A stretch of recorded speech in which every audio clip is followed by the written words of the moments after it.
ሳምንት እጅግ በጣም መነጋገሪያ የነበሩ ጉዳዮችን ይዤላችሁ መጥቻለሁኝ። አብራችሁ እስከ መጨረሻ እንድትቆዩ በትህትና ጠይቃችኋለሁኝ። የአዶናይ እህት ትችት እየተነሳባትና ቁጣ እያስነሳ ነው ያለው። እስኪ የእሷን ቪዲዮ በአጭሩ ላሳያችሁ። እስኪ ይቺ ልጅ ማለት ነው ስለ አዶናይ እህቶች ያወራችሁ ነገር አለና ውሻ ምን አገባሽ ከርሻ ነውና፣ እስኪ አዳምጠናት እንመለስ። አዶናይ ህፃናትን ይዞ የሚዞረው ነገር እንዴት አየው? እና አሁን ላይ እነዚህ ልጆች በዚህ እድሜያቸው እንደዚህ ጭራሽ አርቲስቶች ምናምን ሞዴሎች የተሰበሰቡበት ላይ ምን ችግር አለው? ዮሰርክ እያሳየ ቬልሱር እያደረገ ጫማ እያረቂን ሁማኔር እያሰራ እንደዚህ ሊፕስቲክ ይጣባ እዚህ ሎቦኮ 16 ሚሊዮን ይዞ ጠፋ። ና ይሄማ ጥብስ ነው። ቆይ ሰላም ጤና ይስጥልኝ ጋይስ፣ እንደምን ዋላችሁ እንደምን አመሻችሁ በያላችሁበት ጊዜና ሰዓት አቆጣጠር። እኔ እግዚአብሔር ይመስገን ደህና ነኝ። እንግዲህ እየጠፋኝ እንደሆነ እረዳለሁኝ አውቃለሁኝ። እንግዲህ ምናልባት ካለው ነገር አንጻር ነው፣ ምናልባት ምክንያቱ የምነግራችሁ ይሆናል ማለት ነው። ነገር ግን ለዛሬ እንግዲህ የተወሰኑ ወቅታዊ ጉዳዮች ይዤላችሁ መጥቻለሁኝ ማለት ነው። እንግዲህ እንዴት ናችሁ? እኔ እግዚአብሔር ይመስገን ደህና ነኝ። አዲስ ከሆናችሁ ሰብስክራይብ እንዲሁም ላይክ አድርጉ። ሀሳብ ካላችሁ ኮመንት ላይ መጻፍ ትችላላችሁ ማለት ነው። ዛሬ እጅግ በጣም መነጋገሪያ የሆኑ ጉዳዮችን ይዤላችሁ የመጣሁት የአዶናይ እህት ሄሊና አለች። የእሷ ነገር ድርጊት ሰዎች እያስቆጣ ነው ያለው። ለምን ልክ ነው ወይ የሚለው እናያለን። እንዲሁም ደግሞ የሮዚና ጉዳይ አለ በምስሉ ላይ የምትመለከቷት እህታችን ማለት ነው። እንግዲህ ስለ እሷ ብዙ ሰዎች እየተነጋገሩበት ነበር። ከአሁን ቀደም ትንሽ ልጅ ነበረ ያገባችውና ለምን ትንሽ ልጅ ታገቢያለሽ ብለው ብዙዎች ሲተቿት ነበር። አንዳንዶቹ ደግሞ እንግዲህ ፍቅር ነው ምን ይደረግ ሲሉ ደግሞ ነበር። ስለዚህ ጉዳይ ደግሞ እናያለን ማለት ነው። እጅግ ጉድ አድርጓት እንደጠፋ ነው እየተነገረ ያለው ማለት ነው። እስኪ ወደ ቀዳሚ ቪዲዮ ላሸጋግራችሁና ተመልሼ እመጣለሁ። መልካም ቆይታ ይሁንላችሁ። እየማገጠ ሲያስቸግር የነበረውን ባሏን በምታዩት መልኩ በሚጠቀመው ሻወር ጄል ላይ ሱፐር ግሉ ማለትም ማጣበቂያ በመጠቀም ቀላቅላ እንግዲህ ሻወር እንዲወስድ ታደርጋለች፣ ሚስት ማለት ነው። ባልም እንግዲህ ሻወር ጄል አገኘው ብሎ በሱፐር ግሉ ታጥቦ ከቤት ይወጣል ማለት ነው። ሚስትም ያደረገችው ብልሃት በአሁኑ ሰዓት በሶሻል ሚዲያዊ ዘንድ መነጋገሪያ አድርጓታል። እስከ 12 ሚሊዮን እይታ አግኝቷል ማለት ነው ይሄ ቪዲዮ። ባልም አገኘው ብሎ ማለት ነው። በጣም የሚገርም ነው። በዛ ሻወር ጄል ታጥቦ ከቤት ይወጣል። ወደ ቅምጡም በመሄድ ከቅምጡ ጋር እንደምታዩት ሴክሹዋል ሪሌሽን ይፈጽማል ማለት ነው። ይሄ ሱፐር ግሉ ከቆይታ በኋላ ደርቆ ነው ፕሮሰስ የሚያደርገው፣ ሰውነታችሁ ላይ ይደርቃል። ከዛ በኋላ የሆነ ንክኪ በሚኖር ሰዓት ነው ይሄ ሱፐር ግሉ ማለት ማጣበቂያው የሚሰራው ማለት ነው። ባልም እንግዲህ ከቅምጡ ጋር አገኘው ብሎ ቺት ሲያደርግ ይሄ ሱፐር ግሉ ሁለቱንም አያይዟቸው እንደምታዩት ለዶክተሮች ሁላ እነሱን መለያየት ፈተና ሆኗል ማለት ነው። ይሄ ሱፐር ግሉ ሀገር ውስጥ ቢገባ ስንቶቻችሁ ሚስቶች ትጠቀሙታላችሁ? እስቲ ሀሳብ አስተያየታችሁን ተነጋገሩበት፣ አውሩበት። እስኪ ይመቻችሁ። እጅግ በጣም መነጋገሪያ የነበረ ጉዳይ ነው ይሄ ቪዲዮ ማለት ነው። እንግዲህ እናንተ እዚህ ላይ የምትሰጡት ሀሳብ ምን አለ? ይህ ድርጊት ልክ ነው ወይ ወይስ ቀደም ብሎ መጠንቀቅ ይሻላል ወይ? እንደዚህ ቺት ከሚያደርግ ወንድ ወይ ደግሞ ሴት ጋር ትዳር ማድረጋችሁ የምታውቁ ከሆነ ወይ ደግሞ በትዳር ውስጥ ሆናችሁ ይህንን እያደረገ ለሚያስቸግራችሁ ሰው ይህንን መፍትሄ ነው ወይ መፍትሄ ይሆናል ብላችሁ ታስባላችሁ ወይ? እኔ ምናልባት መፍትሄ አይደለም ሊሆን አይችልም ብዬ ነው የማምነው። እናንተ ምን ትላላችሁ እዚህ ጉዳይ ላይ? እጅግ በጣም የሚገርም ነገር ነው። ምናልባት እንዴት እንዳላቀቋቸው አላየንም፣ ቪዲዮውን ወጥቶ አላየንም። ምን አይነት ጉዳት ሊደርስባቸው እንደሚችል እንግዲህ አስቡት። እንዲሁ መለያየት የሚሻል ይመስለኛል። እንግዲህ ምናልባት እሷን በህግ ያስጠይቃት ይሆን ይሄ ነገር? ጋይስ እጅግ በጣም የሚገርም ተአምረኛ የሆነ የዚህ ዓመት ተአምረኛ ድርጊት ነው ብዬ ነው የማስበው። እና ወደ ቀጣይ ቪዲዮ ላሸጋግራችሁ። ጃኒ እህታችን አለች።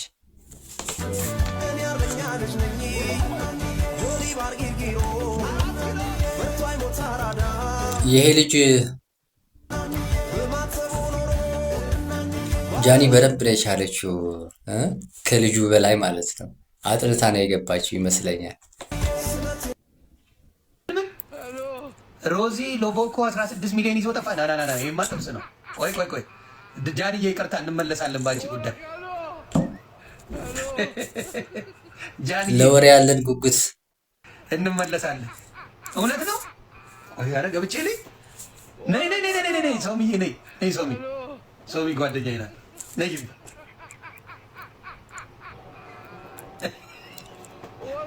ወይ ቪዲዮ ሊዮ ይሄ ኢትዮጵያ ሄዳ ትልቋ ሴትዮ ያገባችው እንደፈራሁት ነው። ትልቋ ሴትዮ ሳትወስድ ወጣት ልጅ ያስገባች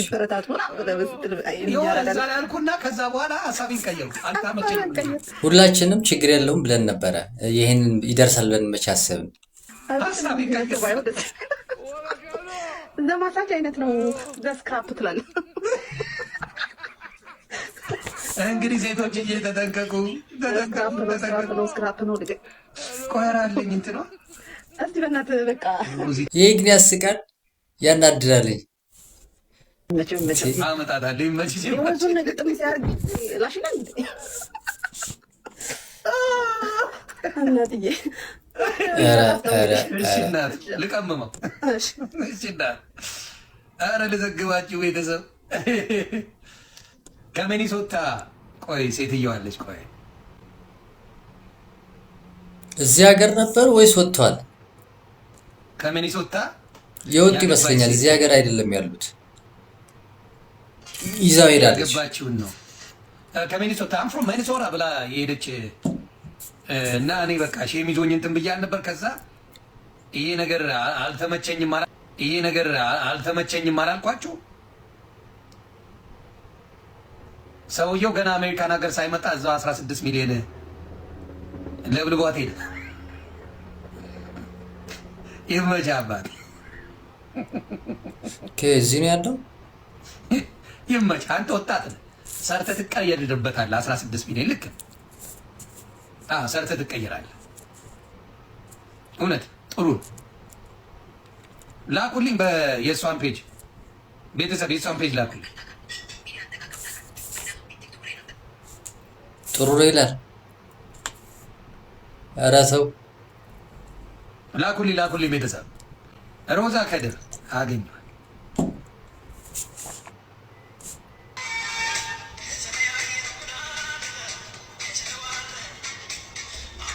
የሴት እህቶቻችን ትልቅ መልእክት ነው የሚሆነው። ኧረ ለቅሶላለሁ።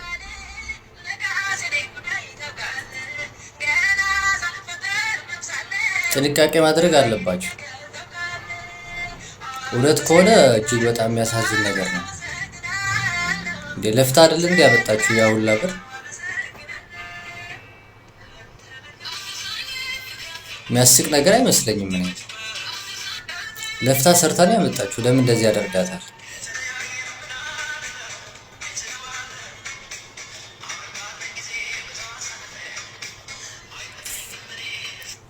እያለቀሰች ነው ቤተሰብ። ይሆነኛል ብላ ነው ያገባችው። ሆነ ተከናወነ። እኔ ምንም የሚያስቅ ነገር አይደለም። ይሄን ሶሻል ሚዲያ ላይ ተዉ፣ እኔ ስሙ ተዉ፣ ነቢይ ነኝ ተዉ። አሁን ሳላለቀስ ነው የምነግራችሁ። አልቅሼ ነቢይ ነኝ ብላ አልሰማ ብላችኋል። ሳላለቀስ ነው የምነግራችሁ። ሶሻል ሚዲያ ላይ ፎንቃችሁን ይዛችሁ የመጣችሁ ሰዎች፣ ፍቅር ይታወቅልን ያላችሁ ሰዎች ልቡኮ ይኸው እየተፈለገ ነው። ጀለስ ፍቅሩ አድርጎበት 16 ሚሊዮን ቅሙ እግሬ አውጪ ላይ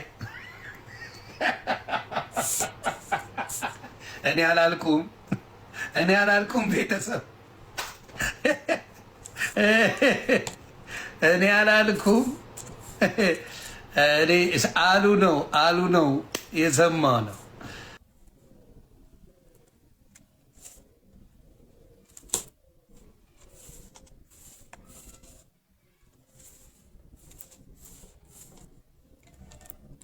እንግዲህ ልጁ ይሄ ነው የምትመለከቱት ልጅ ነው። በጣም ልጅ ነው። ምናልባት 30 ዓመት ቢሆኑ ነው። በነገራችን ላይ እዚህ ላይ እኔ ማለት የምፈልገው ነገር ልክ አይመስለኝም። ይህንን ነገር እህታችን 50 አካባቢ ነው እድሜዋ፣ ያው የታወቀ ነው እና ይህ እንደዚህ ማድረጉ ልክ አይደለም ብዬ ነው ማስበው። ይሄ ደግሞ እጅግ የሚያሳፍር እንጂ የሚያስቅ ነገር አይደለም። ለፍታ ጥራ ግራ ነው እዚህ ላይ የደረሰችው ማለት ነው። ስለዚህ ምናልባት የእሷ ጥፋት አለ ወይ ካላችሁ ሊኖራት ይችላል። ግን ምን ማድረግ ነው ያለባት? እወድሻለሁ ብሎ ተቀብሎ አስመስሎ ከገባ ምን ማድረግ ትችላለች? እሷ ምንድን ነው መጠንቀቅ ያለባት? በምንድን ነው የምትጠነቀቀው? ለዚች ሴትዮ ምን አጥፍታ ነው ይህ ሁሉ ሰው የሚያሸፉባት ያለው? አይመስለኝም። እሱ የልጁ ግን እጅግ በጣም አሳፋሪ ድርጊት ነው አድርጎት ከሆነ ይህንን ነገር ማለት ነው። ለእሷ ደግሞ መጽናናት ነው የምንመኘው። እንግዲህ እጅግ በጣም የሚያሳዝን ነገር ነው። ለፍታችሁ ጥራችሁ ትልቅ ደረጃ ላይ ደርሳችሁ እንደዚህ ተዘርፋችሁ መሄድ እጅግ የሚያሳዝን ነገር ነው ለእኔ ማለት ነው። ምንም የሚያስቅ ነገር የለበትም ማለት ነው። እንግዲህ እዚህ ላይ የእናንተ ሀሳብና አስተያየት ማስቀመጥ ትችላላችሁ። ሰምታችኋል። ስለዚህ ጉዳይ ልክ ነው? እስኪ ሀሳብ ላይ ብታስቀምጡልኝ እጅግ በጣም ደስ ይለኛል ማለት ነው፣ እንድንወያይበት ማለት ነው። ወደ ቀጣይ ቪዲዮ ላሸጋግራችሁ። ወደ መጨረሻው ቪዲዮ የአዶናይ እህት አለች። ስለ እሷ ጉዳይ ብዙዎች እየተቆጡ ነው ያሉት ማለት ነው። እስኪ የእሷን ቪዲዮ እስኪ ይቺ ልጅ ማለት ነው ስለ አዶናይ እህቶች ያወራችሁ ነገር አለና ውሻ ምን አገባሽ ከርሻ ነውና እስኪ አዳምጠናት እንመለስ። አዶናይ ወላሂ አንተን ሼም ይዞን ነው እንጂ እህት በጣም ስርዓተ ቢስ ነች። አንቺ ሲጀመር ማለት ነው ስለ ስነ ስርዓትና ስለ ስነ ምግባር ምን ታውቂያለሽ ነው። ሲጀመር ሰው ቤት ላይ ገብተሽ የምትፈተፍትሽው ማለት ነው። አንቺ መጀመሪያ ራስሽን ቤትሽን ማወቅ አለብሽ፣ ልክሽን ማወቅ አለብሽ። ገብቶሻል? ስለ ስነ ስርዓት የሰው ቤት ገብተሽ መፈትፈት የለብሽም። አንቺ ስለ ስነ ስርዓት ምን ታውቂያለሽ? አንቺ ስነ ስርዓት አለሽ ወይ ነው። አንቺ በወግ በማድረግ ነው እየኖርሽ ያለሽ ወይ ነው። እንዴ አናቅም እንዴ ምን እየሰራችሁ እንደሆነ በእነዚህ ህፃናት ላይ አሁን ሳይኮሎጂካል አታክ መፍጠር ማለት ነው። ምንድነው ህፃናት ሴንሲቲቭ ናቸው የምንናገረው ነገር ማለት ነው። እነሱ ላይ ሄዶ ማለት ተጽዕኖ ይፈጥራል። እና አንቺ አሁን ይሄን ስለ ስነ ስርዓት ስለ አዶናይ ቤተሰብ ገብተሽ ምናምን ነገር በስነ ስርዓት እንትን ማለት አለባቸው ምናምን። መጀመሪያ ቤትሽን ጠብቂ። እንዴ ውሻ ነው በቃ ዘሎ ሰው ቤት ገብቶ የሚፈተፍተውና መጀመሪያ ስለ ራስሽ እወቂ። ገብቶሻል? ይሄ ደግሞ በእነዚህ ህፃናት ላይ ተነስተሽ አንቺ ለመፈመስና ቪዲዮ ለማሳየት ምናምን ነገር አትሰቢ። ገብቶሻል? ዋናው ነገር ማለት ነው። አንዳንዶቹ እንግዲህ ለመፈመስም ሊያደርጉት ይችላሉ ይሄንን ነገር። ልክ ነው። ላይ ሳይኮሎጂካል አታክ እያደረግሽ ተጠንቀቂ ነው። እና አሁን ላይ እነዚህ ልጆች በዚህ እድሜያቸው እንደዚህ ጭራሽ አርቲስቶች ምናምን ሞዴሎች የተሰበሰቡበት ላይ ፋሽን ሾ ሰርክ እያሳየ ቬክሱር እያደረግ ጫማ እያረቅ ሚቂን ሁማኔር እያሰራ እንደዚህ ፊስጠባ አርገህ ስታሳድግ ያችኛዋ የደሃ ምስኪን ልጅ አንተን የሚከተሉ ልጆች እና ህጻናቶች እነሱን መሆን የሚፈልጉት ያንን ነገር ማግኘት ሲያቅታቸው በልጅነታቸው ምን ሊያደርጉ ይችላሉ? ትምህርታቸውን ይማራሉ ወይስ የሚከታተሉት እነዚህ ነው? ምንድን ነው የሚያደርጉት? ምን ህይወት ውስጥ ይገባሉ? እየተማሩ ነው እነዚህ እህቶቻችን እኮ። ማስተዋል ጥሩ ነው፣ ማስተማር ጥሩ ነው፣ ማድረግ ጥሩ ነው፣ የሚፈልጉትን ምርጫቸውን መከተል ጥሩ ነው፣ ማክበር ጥሩ ነው። ግን ሚዲያ ላይ ባታሳያቸው ጥሩ ነው። ስራቸውን ማለት እድሜያቸው እስኪደርስ ድረስ ነገሮችን ታደርገው ጥሩ ነው። ይሄ ጥሩ ሀሳብ ነው ማለት ሁላችሁም ያው የሶሻል ሚዲያ ፋሚሊው በአጠቃላይ የሶሻል ሚዲያ ኢንፍሉዌንሰሩ ናቸዋል። ቤተሰቦቻችሁ እንዳለ በሶሻል ሚዲያ ሜክ ማድረግ ትፈልጋላችሁ። ግን ህጻናት ሴት ልጆች እናንተን የሚከተሏችሁ ልጆች እናቶች ለልጆች ሊያ አሪፍ እንደዚህ ሌላ ስድብ ምናምን ሰድባቸው መስሎኝ ነበር። አሪፍ ነው። አሪፍ አስተያየት ነው። እንዲፈሩ የምታደርጉት ኢንፍሉዌንሰሮች ናቸው። ተገጭባችሁ ዲዛይነር መሆን የሚሉት ያላት አንድ ታዳጊ ልጅ ልትኖር ትችላለች። 12 ዓመት ልጅ። አንዳንዴ የማናስበው ነገር ምን መሰላችሁ? የማንረዳው ነገር የ12 ዓመት ልጅ ዲዛይነር መሆን ትፈልጋለች። ኦኬ አቅም ስላላቸው ስለሚችሉ ዲዛይነር እንድትሆን የሚያስፈልጋትን ግብአቶች በሙሉ ለልጅቷ አደረጉላት። ስላላት አንድ እናት ስላላት ያደረገችው ወይም አንድ ሰው ስላለው ነው ያደረገው።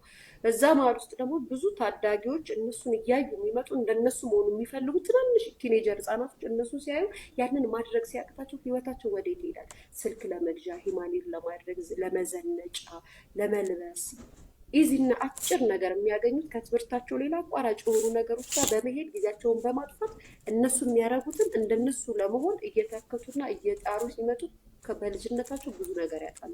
አንዳንዴ ለምንድን ነው የሀብታም ልጆች ብዙ ጊዜ ካያቸዋቸው አያሳዩም ለሌሎቹ የሚያደርጉላቸውን ነገር በድብቅ ነው የሚጨርሱት። አንዳንዶቹ ናቸው ሾው የሚወዱት እርስ በርሳቸው። ሀብታም እኮ እርስ በርሱ እኮ ይተያያሉ ጋይስ። ሀብታም ለሀብታም ለምሳሌ እችኛዋ ሀብታም ብትሆን እችኛዋ ለዚችኛዋ ሀብታም ይተያያሉ። ምክንያቱም አንድ ናቸው ያለ ይብላቸው። ሀብታም ግን ትክክለኛ ሀብታም ጭንቅላት ያለው ሀብታም ግን ዝንጥ ብሎ የሚኖር ሀብታም ግን ደሃ ጋር መጥቶ ይሄ ስህተት ነው፣ አይሆንም። ካያችሁ እንግዲህ የሶሻል ሚዲያ ነው። ሁሉም ደሃም የሆንን ሀብታምም የሆኑ ሰዎች ነው የሚያዩት አይደል? እንዴት አድርገው ሊጠነቀቁ ይችላሉ? ለምን ይመስላችኋል? ያስቡታል። ምክንያቱም ብዙ ነገር የነዛ ቤት ልጆች ያንን ነገር ማድረግ እንደማይችሉ ስለሚያውቁ የተማሩ ሀብታሞች ማለት ዝም ብሎ ሀብታም የሆኑት ያው በዘፈቀደ ሀብታም የሆኑት ሳይሆን የተማሩ ቤተሰብ ያለበት ሀብታም ላይ ካያችሁ ለማን መንካት እንደሆነ ለዛ አልገባኝም። ለጎረቤቶቻቸው ልጆች ወይ ጎረቤቶቻቸውን መስለው እንዲያድጉ ነው የሚያደርጉት፣ ወይ ደግሞ ይጠነቀቃሉ፣ አያሳዩም። የአዶናይ እህቱና ልጁን አክበረትንና ህሊናን አይታችኋቸዋል። ሰሞኑን ልጆች ናቸው፣ የልጅ ነገር ነው እያደረጉ ያሉት እና አንዳንድ በጣም የባለጌ ባንዲራ ያዥ የሆኑ ሰዎች ማለት ነው ወጥተው ይሄ ከኢትዮጵያዊነት የራቀ ነው፣ የ12 ዓመት ልጅ እንዴት እንደዚህ አይነት ነገር አዶናይ እንዴት እንደዚህ ያደርጋል? እኔ የገረመኝ ምን እንደሆነ ታውቃላችሁ? መካሪዎቹ የባለጌ ባንዲራ ያዦች እኮ ናቸው መካሪዎቹ። ይሄን ትውልድ ብልግና፣ ስድብ፣ ልቅነት፣ መረን ያስተማሩ እኮ ናቸው እየመከሩ ያሉት። አይገርም? ሼም የለም እኮ አይደል? ምን አረጉ ልጆቹ? ደግሞ ሰው ልጁን በፈለገው መንገድ የማሳደግ መብት አለው። አዶናይ በልጁና በእህቱ ላይ እንደፈለገ አድርጎ ማሳደግ ይችላል። የትኛውን እናንተ በምን ስነ ስርዓት አድጋችሁን እንደዚህ መረንና ልቅ የሆናችሁት? እስኪ እናንተን እንጠይቃችሁ። እናንተን እያየ ሰው እንዴት ጥሩ ነገር ሊሆን ይችላል? ልክ ነው። አዶናይ ህፃናትን ይዞ የሚዞረው ነገር እንዴት አየው? በጣም አሪፍ ነው። በርታ፣ ህፃናቶች ይበረታቱ ይላል። አለቀ። እና አሮጊት ይዞ ይዞ ነው አሮጊት ይዞ ሄዶ ታዳጊዎችን ነው ወደ ቁም ነገር የምታደርሰው። እና መቋሚያ የያዙትን ይዞ ይዞ እካክ። እንግዲህ ጋይስ የነበረኝ ቆይታ ይህንን ይመስላል። እንግዲህ በዚህ ጉዳይ ላይ የምትሉት ነገር ምን አለ? ሀሳብና አስተያየታችሁ ብጽፉልኝ ደስ ይለኛል። በነገራችን ላይ እዚህ ላይ አብዛኞቹ ትላልቅ ሰዎች ናቸው እና እንግዲህ ከትልቅ ሰው ምናልባት መማር ካለብን ሴቷ እንደተናገረችው ከሆነ ተቃውሞ የለባትም። ዮኒ ማኛም ትልቅ ሰው ነው፣ ተቃውሞ የለውም። የፈለጉትን ማድረግ ይችላሉ ብሏል። ማድረጋቸው ደግሞ ነውር አይደለም፣ ችግር የለውም እያለ ነው። እንግዲህ እነዚህ ትላልቅ ሰዎች ይህንን ሀሳብ የሚሰጡ ከሆነ ሌላ ሰው ተነስቶ አታቅም እንዲህ ተሳስተሃል ብሎ ሊነቅፍ የሚችል ማን ነው? እኔ ደግሞ እዚህ ላይ እንግዲህ ችግር የለውም ብዬ ነው የማስበው። እንግዲህ ሰው ነፃ ሆኖ ማደግ አለበት። አንዳንዶቹ ደግሞ በጣም በቁጣ ነበረ ሲነጋገሩበት የነበረው ይህንን ጉዳይ ማለት ነው። እና እኔ እዚህ ላይ ምንም ተቃውሞ የለኝም። ለእነሱም ምናልባት ይጎዳቸዋል ብዬ ነው እንደውም የማስበው። እንደዚህ አይነት ነገር ሲሰሙ እነዚህ ልጆች የመጠንቀቅ ወደ ተንኮል መግባት ሌላ ሀሳብ እንዲያስቡ የሚያደርጋቸው ነገር ይመስለኛል። እንደዚህ ነፃ ሆኖ የፈልጉትን እያደረጉ የሚያድጉ ከሆነ ግን ነፃ ሆኖ ተንኮለኛ ሳይሆኑ የዋ ሆኖ የሚያድጉ የሚኖሩ ነው የሚመስለኝ። እና እኔ እዚህ ቪዲዮ ላይ የአዶናይ እህት ጉዳይ ላይ እኔ ምንም ተቃውሞ የለኝም፣ አይቼዋለሁኝ። ምክንያቱም ምንም ችግር የለውም ቪዲዮ ላይ እንዳያችሁት ነው። ስለዚህ እዚህ ላይ ሀሳብና አስተያየታችሁ ማስቀመጥ ትችላላችሁ ማለት ነው። የነበረኝ ቆይታ ይህንን ይመስላል። አዲስ ከሆናችሁ ሰብስክራይብ እንዲሁም ላይክ አድርጉ። ሀሳብ ካላችሁ ኮመንት ላይ መጻፍ ትችላላችሁ ማለት ነው። ቸር ያሰማን። ሰላም ጤና ይስጥልኝ።